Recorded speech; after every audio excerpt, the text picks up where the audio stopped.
ಅದೇ ಒಬ್ಬ ನಿರ್ಮಾಪಕ ಅವನು ಇಲ್ಲ ಇವಾಗ, ಬೇಡ, ಅವ್ರ ಹೆಸರು ಬೇಡ, ಅವ್ರನ್ನ ತಗೊಳ್ಳೋದು ಬೇಡ, ತಪ್ಪಾಗುತ್ತೆ. ನನಗೆ ಡೆಂಗ್ಯೂ ಆಗಿತ್ತು ಅವಾಗ, 15 ದಿವಸ ಆಗಿದೆ ಅಷ್ಟೇ ಡೆಂಗ್ಯೂ ಆಗಿ, ರಿಲ್ಯಾಕ್ಸ್ ಆಗಿ. ಇವಾಗ ಒಪ್ಕೊಂಡ್ಬಿಟ್ಟಿದ್ನಲ್ಲ, ಇಲ್ಲಿಂದ ಹೋಗಿದ್ದೀನಿ. ಹೋದರೆ ಫಸ್ಟ್ ಇದರಿಂದ ಶಾರ್ಟಿಂದ ಹಿಡಿದು ಎಂಡ್ ಶಾರ್ಟ್ವರೆಗೂ ನಾನೇ. ನನಗೆ ಅವ್ನು ದುಡ್ಡು ಕೊಡಲಿಲ್ಲ ಅಂತ ಸಂಕಟ ಆಗಲಿಲ್ಲ. ನಾನು ಡಬ್ಬಿಂಗ್ ಮಾಡಿದ್ರೆ ದುಡ್ಡು ಕೊಡಬೇಕಲ್ಲ ಅಂತ ಹೇಳ್ಬಿಟ್ಟು ಅವನು ಯಾರ್ದೋ ವಾಯ್ಸ್ನ ಹಾಕಿದ್ದಾನಲ್ಲ, ಇವತ್ತಿಗೂ ನನಗೆ ಅವನೊಬ್ಬನ್ನ ನಾನು ಇವತ್ತಿಗೂ ನಾನು ಒಬ್ಬರನ್ನ ಸ್ನಬ್ ಮಾಡೋದು ಸುಲಭ. ಅದು ಆಮೇಲೆ ಎಲ್ಲಿಂದ ಎಲ್ಲಿಗೆ ಹೋಗುತ್ತೆ, ಆಮೇಲೆ ನಾನು ಯಾಕೆ ರಿಪೇಟ್ ಮಾಡಬೇಕು, ಮಾಡಿದವರು ಅವ್ರವ್ರದ್ದು ಇದಕ್ಕೆ ಹೋಗ್ತಾರೆ ಅಂತ ಸುಮ್ಮನಾಗ್ಬಿಟ್ಟೆ. ಬಟ್ ಅದು ಹೆಂಗೆ ಫಿಲ್ಮ್ ಫೆಸ್ಟಿವಲ್ಗೆ ಕೊಟ್ಟರು ಅಂತ ನನಗಿನ್ನೂ ಗೊತ್ತಿಲ್ಲ.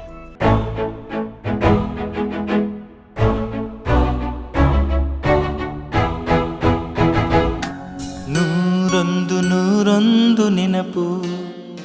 ಅವ್ರು ರಾಮರೇ ನೋಡಿಕೊಂಡು ನಮ್ಮ ಮನೆಗೆ ಬಂದು ಈ ಥರ ಮಾಡ್ತಾ ಇದ್ದೀನಿ ಅಂತಂದ್ಬಿಟ್ಟು, ಆಯ್ತಪ್ಪ, ನಾನು ಯಾವುದಕ್ಕೆ ಆದರೂ ನಾನು ಫಸ್ಟ್ ಅವ್ರು ಬಂದು ಹೇಳಿದಾಗ ಇಲ್ಲ ಅಂತ ಹೇಳಿ ಇಲ್ಲಿವರೆಗೂ ನಾನು ಅಂತಿಲ್ಲ. ಈಗ ಒಂದು ಇದನ್ನು ಕೇಳ್ತಾ ಇದ್ದಾರೆ, ಡಬ್ಬಿಂಗ್ ಕೇಳ್ತಾ ಇದ್ದಾರೆ. ನನಗೆ ಆ ಡಬ್ಬಿಂಗ್ ಮಾಡೋದಕ್ಕೆ ಅಲ್ಲಿವರೆಗೂ ನಿಂತ್ಕೊಳ್ಳೋಕ್ಕಾಗತ್ತಾ ಅನ್ನೋದು, ಕೂತ್ಕೊಂಡು ಮಾಡ್ಬೋದು.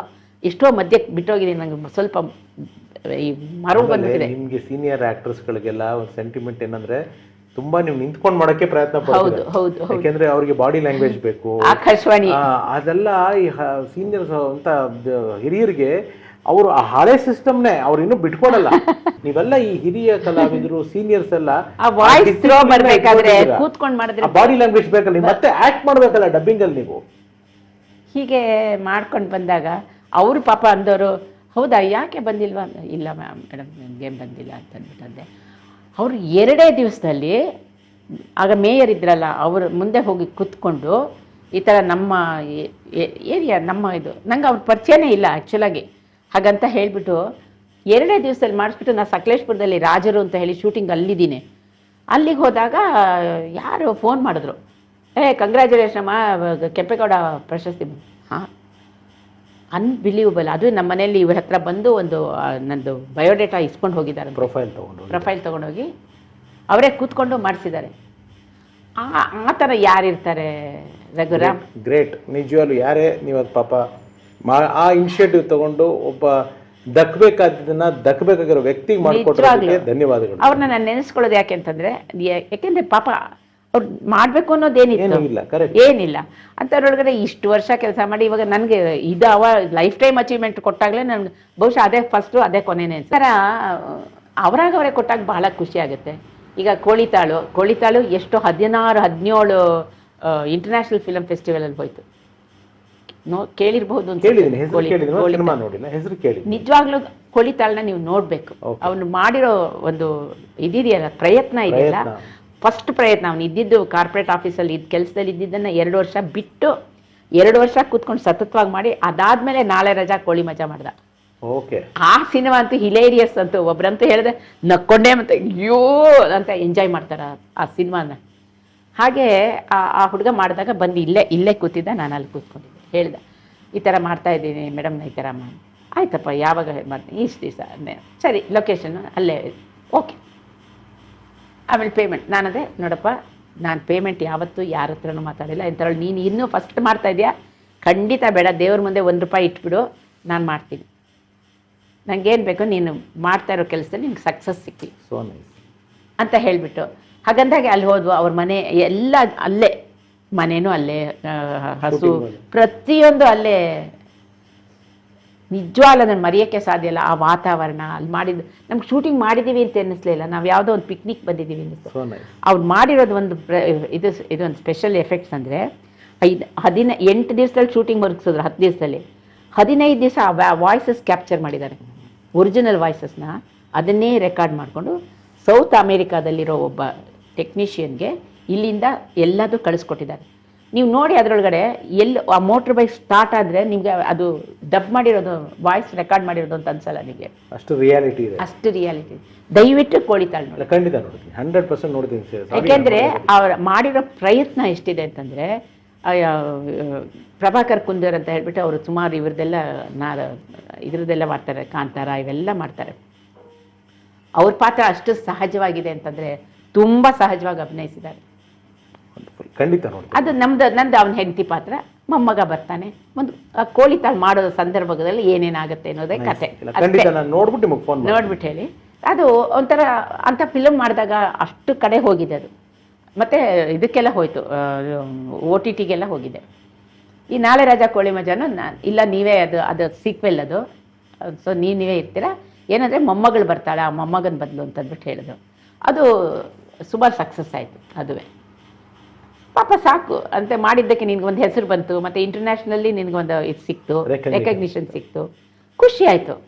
ಅದ್ರ ಮಧ್ಯೆ ದುಡ್ಡಲ್ಲ, ಎಷ್ಟು ಒಳ್ಳೆ ಮನಸ್ಸು ನೋಡಿ. ಖಂಡಿತವಾಗ್ಲೂ ದುಡ್ಡಲ್ಲ. ಅವತ್ತು ಅವನು ಮಾಡಿದ್ದು ಇದು ಮಾಡಿದ್ದಕ್ಕೆ ಎಷ್ಟು ಖುಷಿ ಆಯಿತು. ಅದೇ ಒಬ್ಬ ನಿರ್ಮಾಪಕ ಅವನು ಇಲ್ಲ ಇವಾಗ, ಬೇಡ ಅವ್ರ ಹೆಸರು ಬೇಡ, ಅವನ್ನ ತಗೊಳ್ಳೋದು ಬೇಡ, ತಪ್ಪಾಗುತ್ತೆ. ಸೊ ನಾವೊಂದು ಪಿಕ್ಚರ್ ಮಾಡ್ತಾಯಿದ್ದೀವಿ ಅಂದರು. ಸರಿಯಪ್ಪ ಇಲ್ಲೇ ಬಂದು ಕೂತ್ಕೊಂಡ್ರು. ನಾನು ಇದೇ ಮಾತೆ ಹೇಳಿದೆ, ನಾನು ಇಲ್ಲಿವರೆಗೂ ಹೇಳ್ಕೊಳಕ್ಕಲ್ಲ, ನಾನು ಯಾರನ್ನ ಪೇಮೆಂಟ್ ಕೇಳಲ್ಲ, ಏನಿಲ್ಲ. ಏನಂದರೆ ಕಲಾವಿದೆಯಾಗಿ ನನಗೊಂದು ಅವಕಾಶ ಸಿಕ್ತು. ಇಲ್ಲ ನನಗೆ ಗೊತ್ತಲ್ಲಮ್ಮ, ನನ್ನ ಸಿನಿಮಾ ನೀವು ಮಾಡಿದ್ದೀರಾ, ಆ ಥರ ನೀವು ಯಾವತ್ತೂ ಆ ವಿಷಯ ಎಲ್ಲ ಮಾತಾಡಿಲ್ಲ, ನನಗೆ ಗೊತ್ತದ. ಆ ಥರ ಇದ್ಬೇಕಾದಾಗ ಅವನೇನು ಮಾಡ್ದ, ಆಯ್ತಪ್ಪ ಹೋದೆ.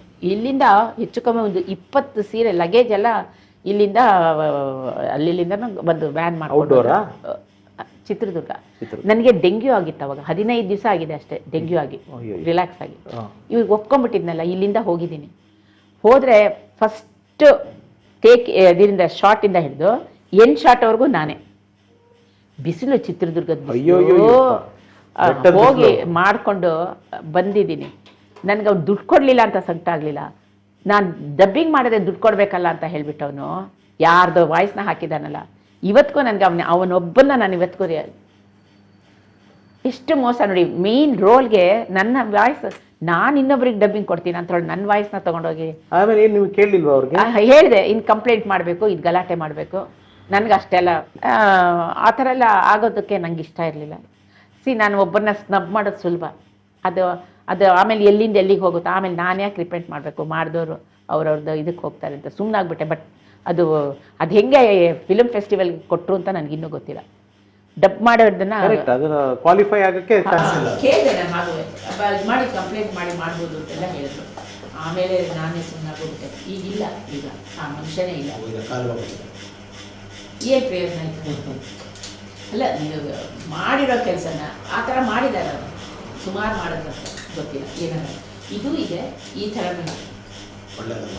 ಒಳ್ಳೆಯದು. ಇವಾಗ ಹೇಗಿರುತ್ತೆ ದಿನಚರಿ? ಮನೇಲಿ ಏನೋ ಮಾಡ್ಕೊತಾ ಇರ್ತೀನಿ, ಏನಾದ್ರು ಕೆಲಸ ಮಾಡ್ಕೊಳ್ತೀನಿ ಸಣ್ಣ ಪುಟ್ಟದ್ದು. ಹೊರಗಡೆ ಇನ್ನೂ ಹೋಗೋಕ್ಕೆ ಯಾವಾಗಿಂದ ಸ್ಟಾರ್ಟ್ ಮಾಡ್ತೀರಮ್ಮ ಹೊರಗಡೆ? ಯಾರು ಯಾವಾಗ ಕರೆದ್ರೆ ರೆಡಿ. ನೋ, ಕಾಲೆಲ್ಲ ಪರವಾಗಿಲ್ಲ, ಅಷ್ಟೊಂದು ಇದಾಗಲ್ಲ. ಇವಾಗ ನೋಡಿ, ಮೊದಲು ಹೀಗೆ ಇಟ್ಕೋಬೇಕಾಗಿತ್ತು, ಹಿಂಗೆ ಮಡ್ಸಕ್ಕಾಗ್ತಾ ಇರಲಿಲ್ಲ. ಈಗ ಮಡಿಸ್ಕೋತೀನಿ, ಬಟ್ ಇದೆಲ್ಲ ಸ್ವಲ್ಪ ಪೇನ್ ಇದೆ. ಇದು ಮಸಲ್ ಪೇನ್, ಇಲ್ಲಿಂದ ಮಸಲ್ನ ಇಲ್ಲಿಂದ ಮಸಲ್ ಕಟ್ ಮಾಡಿ, ಇಲ್ಲಿಂದ ಇಲ್ಲಿವರೆಗೂ ಮಸಲ್ ಕಟ್ ಮಾಡಿ, ಇಲ್ಲಿಂದ ಪ್ಲೇಟ್ ತೆಗೆದಿದ್ದಾರೆ. ನಾನು ಪ್ಲೇಟ್ ತೋರಿಸ್ತೀನಿ. ಆ ಪ್ಲೇಟು ಎಲ್ಲ ಅವ್ರಿಗೂ ಭಯ ಇತ್ತು, ಆ ಸ್ಕ್ರೂ ತೆಗಿಬೇಕಾದ್ರೆ ಹೆಂಗಾಗುತ್ತೋ ಏನೋ. ಮತ್ತು ಪ್ಲೇಟ್ಗಳು ಪುಡಿ ಆಗಿಬಿಟ್ಟಿರುತ್ತಂತೆ ಕೆಲವೆಲ್ಲ, ಒಳ್ಳೆ ಕ್ವಾಲಿಟಿ ಇಲ್ಲದೆ ಹೋದರೆ. ಅದೆಲ್ಲ ಅವ್ರಿಗೂ ಸರ್ಜರಿ ಮಾಡಿದವ್ರಿಗೆ ಯೋಚನೆ ಇತ್ತು, ಅದು ಆಗಲಿಲ್ಲ ಸದ್ಯ. ನಾನು ಇಲ್ಲಿ ಹಾಸ್ಟೆಲ್ CMIನಲ್ಲಿ ಅಲ್ಲಿ ಮಾಡಿದ್ರು, ಮನೆ ಪಕ್ಕನೇ. ಎಲ್ಲಿಗೆ ಹೋಗಲಿಲ್ಲ. ನನ್ನ ಮಗನ ಕ್ಲಾಸ್ಮೇಟ್ ಅಲ್ಲೇ ಹೆಡ್ ಆಫ್ ದ ಡಿಪಾರ್ಟ್ಮೆಂಟ್, ಅವನು ಒಟ್ಟಿಗೆ ಓದಿದ್ದು. ಆಮೇಲೆ ಅವನು ಆರ್ಥೋಪೆಡಿಕ್ಸು ಇದು ಮಾಡಿದ್ದು. ಸೊ ಅವನಿಗೂ ಒಂದು ಸ್ವಲ್ಪ ಕಾನ್ಫಿಡೆನ್ಸ್ ಬೇಕಾಗಿತ್ತು. ಎಷ್ಟು ನಾನು ಎಲ್ಲ ಕಡೆನೂ ಹೋಗಿ ತೋರಿಸ್ಕೊಂಬಂದೆ, ನಂಗೆ ಪ್ಲೇಟ್ ತೆಗಿಬೇಕು, ನಂಗೆ ಅದು ನೋವು ಜಾಸ್ತಿ ಇದೆ ಅಂತ ಅಂದ್ಬಿಟ್ಟು ಅಂತ ಯಾರೂ ನಂಬ್ತಾ ಇರಲಿಲ್ಲ. ಆಮೇಲೆ ಕಡೆಗೆ ಅವ್ರು ಹೇಳಿದ್ರು, ನೀ ರಿಪ್ಲೇಸ್ ಮಾಡಬೇಕಾದ್ರೆ ನಂಗೆ ಆ ಪ್ಲೇಟ್ ತೆಗೆದ್ಬಿಟ್ಟು ಮಾಡಿ ಅಂತ ಹೇಳ್ಬಿಟ್ಟು. ಪಾಪ 2 ಮಾಡಿದ್ರು, ಚೆನ್ನಾಗಿ ಬಂದಿದೆ.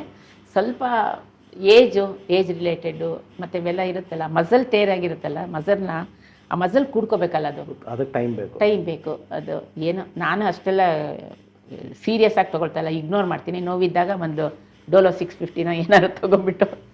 ಇಲ್ಲ, ಬಟ್ ನಿಮ್ಮ ವಿಲ್ ಪವರ್ಗೆ ಹ್ಯಾಟ್ಸ್ ಆಫ್ ಅಮ್ಮ. You are so positive, you are so this thing. Life, ಬದುಕನ್ನು ಹೇಗೆ ವರ್ಣಿಸ್ತೀರಮ್ಮ ನೀವು? ನಿಮ್ಮ ಪ್ರಕಾರ ಏನು ಜೀವನ ಅಂದರೆ ಏನು, ಬದುಕಂದ್ರೆ? ನನಗೆ ನೋಡಿ, ಸಾವು ಅನಿಶ್ಚಿತ, ಯಾವ ಬೇಕಾದ್ರೂ ಬರ್ಬೋದು ಅಲ್ವಾ. ಇರೋವಾಗ ಬದುಕನ್ನ ನಾವು ಸಾಯೋವಾಗ ಮಾಡ್ಕೋಬಾರ್ದು, ಇದ್ದು ಸಾಯಬಾರ್ದು.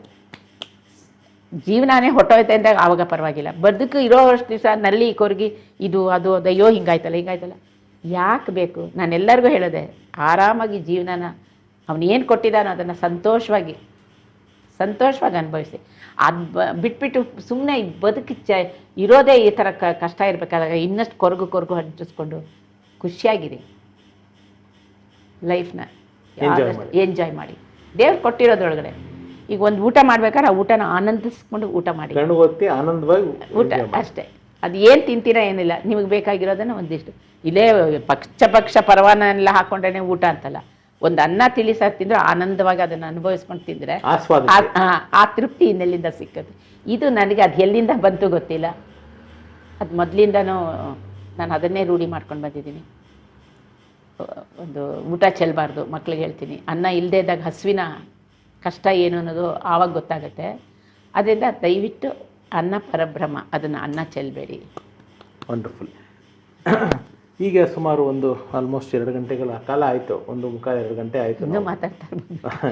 ಈ ಥರ ಮಾತಾಡೋದಕ್ಕೆ ಏನಂತೆ ಕಷ್ಟ ಹೇಳಿಲ್ಲ, ಡೈಲಾಗ್ಗಳು ಹೇಳ್ಬೇಕಾದಾಗ ಯೋಚನೆ ಮಾಡ್ಕೊಂಡು ಹೇಳ್ಬೇಕು. ಇಲ್ಲ ಅಂದರೆ ನಾನೇನು ಕೇಳಕ್ಕೆ ಬಂದೆ ಅಂದರೆ, ಒಂದು ಕೆಲವು ನಿಮ್ಮ ಮೈಸೂರಿನ ದಿನ, ನಿಮ್ಮ ಚಿಕ್ಕಬಳ್ಳಾಪುರದ ದಿನ, ನಿಮ್ಮ KEBಯ ದಿನಗಳು, ನಿಮ್ಮ ಮಾಲ್ಗುಡಿ ಡೇಸ್ ದಿನಗಳು, ನಿಮ್ಮ ನಟನೆಯ ಡಬ್ಬಿಂಗ್ನ ಎಲ್ಲ ಮದುವೆ ಮಕ್ಕಳು ಎಲ್ಲವೂ ಮಾತಾಡ್ಕೊಂಡ್ಬಂದ್ವಿ. ಒಟ್ಟಾರೆಯಾಗಿ ಈ ವಿಷಯಗಳನ್ನೆಲ್ಲ ಹಿಂತಿರುಗಿ ನೋಡಿದಾಗ ನಿಮ್ಗೇನು ಅನಿಸುತ್ತೆ? ಇಷ್ಟು ಮಟ್ಟಿಗೆ ಜೀವನನ ಕರ್ಕೊಂಡು ಹೋದಿಯಲ್ಲ ಭಗವಂತ ಅಂತ ಅನಿಸುತ್ತೆ. ಯಾಕೆಂದರೆ ಅವತ್ತಿನ ದಿವಸದಲ್ಲಿ ಒಂದು ಸಂದರ್ಭ ಬಂದಿತ್ತು. ನಾನು ಯಾಕೆ ಈ ಸಂದರ್ಭ ನಾನು ಪ್ರತಿಯೊಬ್ಬರಿಗೂ ಹೇಳ್ತೀನಿ, ಅದರೊಳಗಡೆ ನನಗೆ ಸಂಕೋಚನೂ ಇಲ್ಲ, ನಾಚಿಕೆನೂ ಇಲ್ಲ, ಏನಿಲ್ಲ. ಒಂದು ದಿವಸ ಆ ಕಷ್ಟದ ದಿನಗಳಿತ್ತು. ನಾವು ಲೋವರ್ ಮಿಡಲ್ ಕ್ಲಾಸ್ ಅಂತಲೇ ಹೇಳ್ಕೊಬೋದು, ಬಡತನದ ದಿನಗಳೆಲ್ಲ ಇತ್ತು. ಆವಾಗ ಎಲ್ಲರೂ ಹೇಳಿದ್ದಾರೆ ಇದನ್ನು, ಕಷ್ಟಗಳು ಬಂದಿರೋದನ್ನು. ಒಂದು ಹೊತ್ತು ಊಟ ಮಾಡೋಕ್ಕಿಲ್ಲದೆ ಇದ್ದಾಗ, ಯಾರು ಊಟ ತಂದುಕೊಟ್ರೆ ಊಟ ಅಂತ, ಅದೆಲ್ಲ ದಿನಗಳನ್ನ ಕಳೆದಿರೋರು ಎಷ್ಟೋ ಜನ ಇದ್ದಾರೆ, ಇಲ್ಲ ಅಂತಲ್ಲ. ಹಾಗಿದ್ದಾಗ ಅವಾಗೆಲ್ಲೋ ಒಂದು ಕಡೆಗೆ ಒಬ್ಬರು ಪೇಷಂಟ್ನ ನೋಡೋಕ್ಕೋಸ್ಕರ ಹೋಗಬೇಕಾಗಿತ್ತು. ನಾನು ಹೋಗಬೇಕಾದ್ರೆ ಎಲ್ಲ ಕಡೆ ಹುಡುಕಿದ್ರು ಎಲ್ಲೂ ದುಡ್ಡು ಸಿಕ್ಕಲಿಲ್ಲ.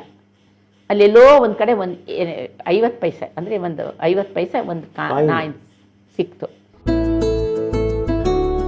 ಬದುಕಲ್ಲಿ ನಾವು ಬದುಕಿರೋವರೆಗೂ, ಕಡೆ ಉಸಿರೋವರೆಗೂ ಕಲಿಯೋದು ತುಂಬ ಇದೆ, ಕಲಿಕೆಗೆ ಕೊನೆ ಇಲ್ಲ.